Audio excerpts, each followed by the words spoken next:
How do you build an empire that lasts for centuries? Well, sometimes it all kicks off with a lightning-fast campaign that completely changes history in just 4 years. Today, we're diving into the incredible story of Babur and how he managed to forge a dynasty. Now, what's really cool about this explainer is where we're getting our info. You can forget about ancient dusty texts or dense academic papers.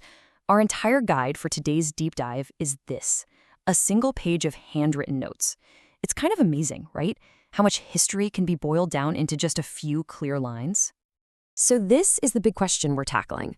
We're not just looking at a list of battles here. We're trying to figure out how such a short, concentrated burst of action could have such a massive, long-lasting impact on an entire subcontinent.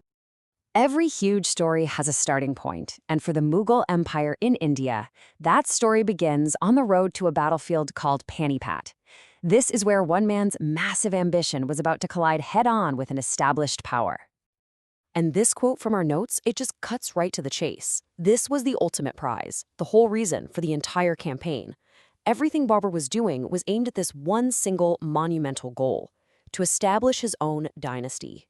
The stakes were just about as high as they could get. But ambition doesn't mean much without action. The entire future of this conquest really hinged on one single pivotal moment, a massive clash of armies that would decide the fate of millions, the Battle of Panipat. Okay, remember this date, 1526. This is the year it all changed. It's the year a whole new chapter in Indian history was written, all because of what went down on a single day. So to really get this clash, you have to know the players.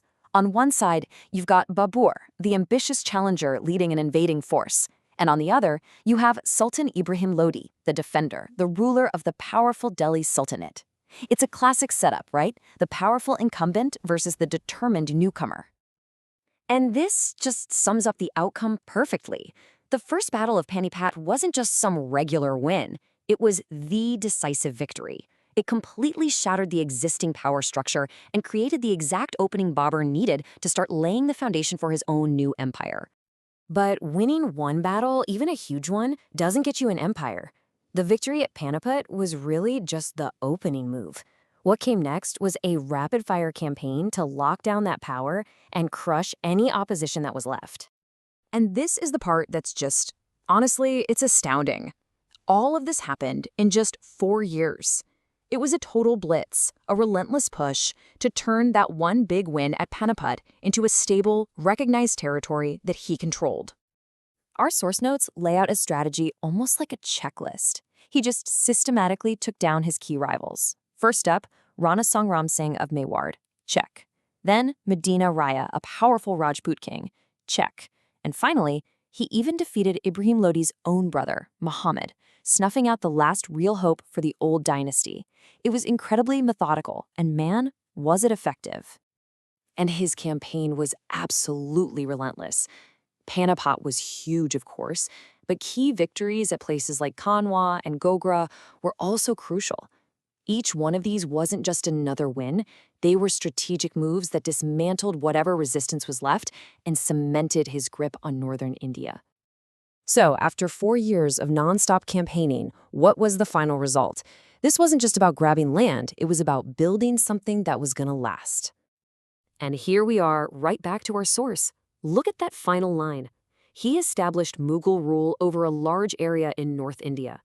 That simple sentence, that's the result of everything we've just talked about. It's the bottom line, the grand prize born from those 4 intense years of conflict. It really is that straightforward and that mind-boggling. 4 years of strategic battles and the entire political and cultural map of India was basically redrawn for the next 300 years. A new empire, the Mughal Empire, was officially born. So that leaves us with one final thought to chew on. The conquest itself was incredibly fast, but the dynasty he created, it lasted for centuries.